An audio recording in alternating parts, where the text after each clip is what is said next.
Hey, IT friends, how's it going? Happy Tuesday. Uh, I was inspired by a LinkedIn post that Tim Golden made that I'll throw somewhere. I don't know, in the comments or something. Um, Basically, that uh, eh, the premise of his post was accusing you, the MSP, that your internal um, tech. So if you were your own client, you suck and you're not taking care of yourselves.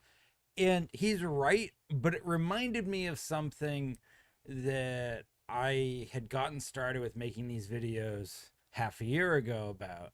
And I want to circle back to that. And I want to speak to all the MSPs that maybe don't have their internal systems, policies, practices where they should be. One of the very first videos that I made was a response to Reddit. And my premise was that I think that most MSPs are doing a decent job. And I still stand behind that. And so that's kind of what I want to talk about first. I think it's very difficult when you are in any sort of industry, especially one like ours, where there isn't a single universal set of standards that the entire industry is either legally forced to uphold or is so peer pressure universally forced to uphold that it might as well be legal. To make sweeping statements that MSPs are good or bad, I think there's some general stuff that we would all agree is pretty terrible. And I'll be the first one to tell you that I probably most of you in 5 minutes of talking to you could decide in my own head if your business was a dumpster or not. And I think a lot of industry experts are the same. You know, we're pretty quick for us to figure out if we think that you're on fire or not. But I just want to take a step back for a second and remember that there is no one right way to do this. There's definitely a handful of most repeatable recipes to have success, and that usually ends up being more or less one general path that if you follow you will be successful, but it doesn't mean it's the only path. So just making sure that gets said. But more importantly, there's various ways to measure if an MSP is a good MSP or not. And what think happens quite a bit in the channel, especially amongst all of us that are vendors, um, we forget sometimes that there's more than one measure of success and what good looks like. We tend to focus pretty narrowly on the scope of whatever it is that we are doing as vendors, which is reasonable. I mean, I work for an outsourced help desk vendor. Of course, I'm going to look at your MSP through that lens. Tim works for a compliance vendor. Of course, well, owns a compliance vendor. Of course, he's going to look at you through that lens. If we had Matt Lee here, Matt Lee would be judging you for not locking it up. If we had, I don't know, Dan Lee, while we're on the subject of Lees here, Dan Lee would be judging you for not having one single source of truth with zero trust. Like, you get my point. Like, everybody's gonna go and kind of judge you through the lens of what their subject matter expertise is. And we forget in that moment that it is inherently unreasonable to expect any one entity, person, or business to be perfect at every area of running their business. Your MSPs, if you need to hear this, there's going to be some elements of your business you suck at, even when you get really big. My former MSP, which is a fucking awesome MSP, they are kicking ass, taking names, fantastic. There's some stuff they suck at. Of course there is. And there's stuff that other MSPs around them, big and small, are better at than them. And everybody's got something they got to improve. And so I just want to make sure that gets said.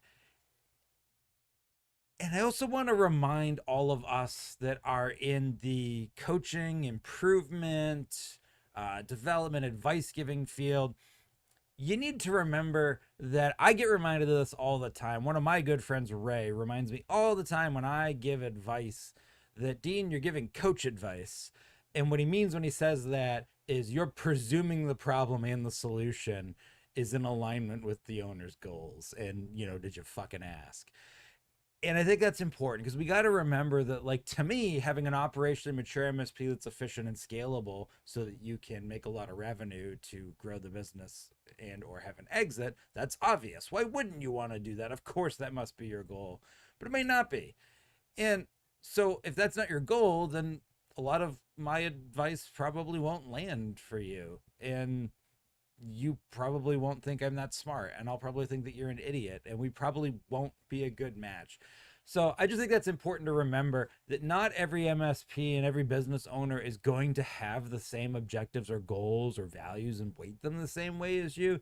And it's important to kind of always remind yourself, why is this person doing what they're doing, before we rush too quickly to judge how terrible their business is. And I'm just saying this in this video now so that somebody can clip this and throw it back in my face a week from now when I say that your business is shitty and you're shitty, because of course I will say that.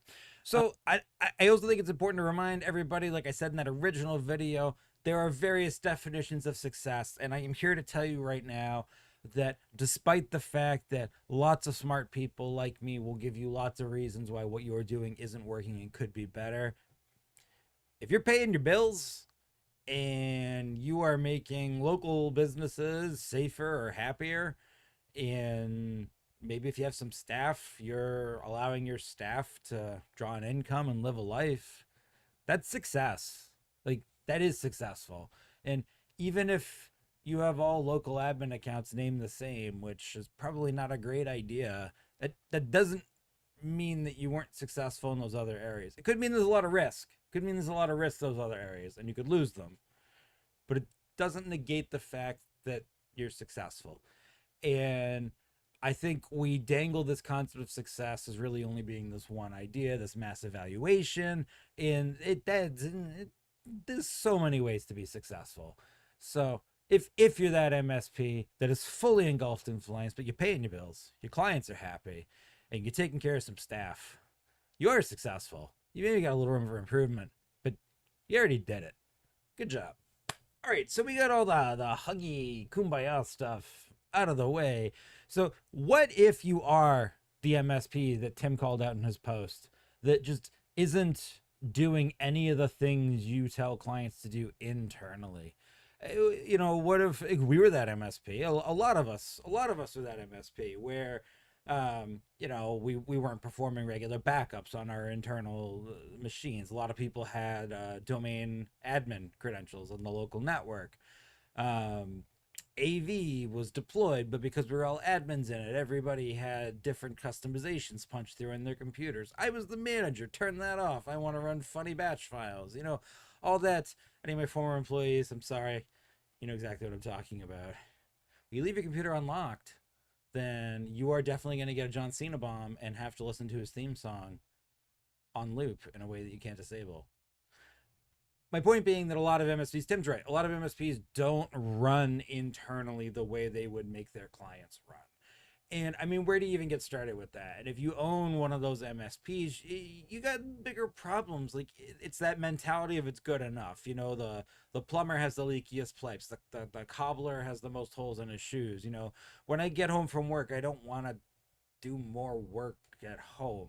I get that. And, you know, working on your own business is the easiest thing to kind of put off. And a lot of owners, when they get to this point, when you start to push past, you have a handful of employees now, you're starting to free up a little bit to work more on the business itself rather than having to work in the business. It's so easy for that to drift, and you work more on the literal business functions of the business rather than making sure that your internal IT is shipshape. And my suggestion, it's pretty simple for anybody who's in this boat, or even if you don't think you're in this boat, there's a really fun way to fix this. Your staff have a decent idea of what you do at your clients because they got to do it every day. Put them in charge of your business. What I mean by that is pick some staff members. It doesn't have to be the highest level staff.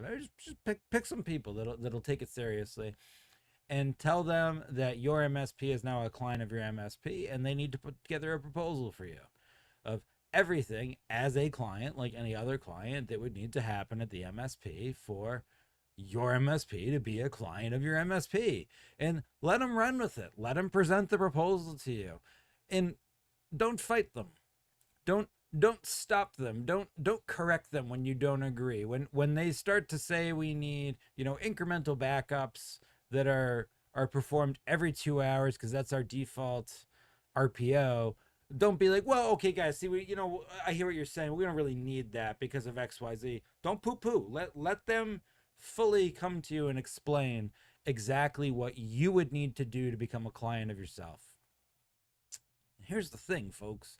If you let that amazing team that's already doing a decent job doing this for all those clients that you're making happy that are paying you, if you let them put that proposal together and then you let them actually execute on it, not only will maybe not everything, but most of those internal problems get sorted out and get standardized, everybody's gonna have a ton of fun. Your staff is going to learn a heck of a lot more about the context of what actually goes into what they're doing. They will go from being simply the doctors that prescribe medicine because they were told to the doctors who have taken that medicine, experienced the side effects, and now know to warn people that, hey, when you're taking that medicine, you got to be careful of XYZ because they've lived it. And it'll really help you as the owner, because you're probably owner-led sales.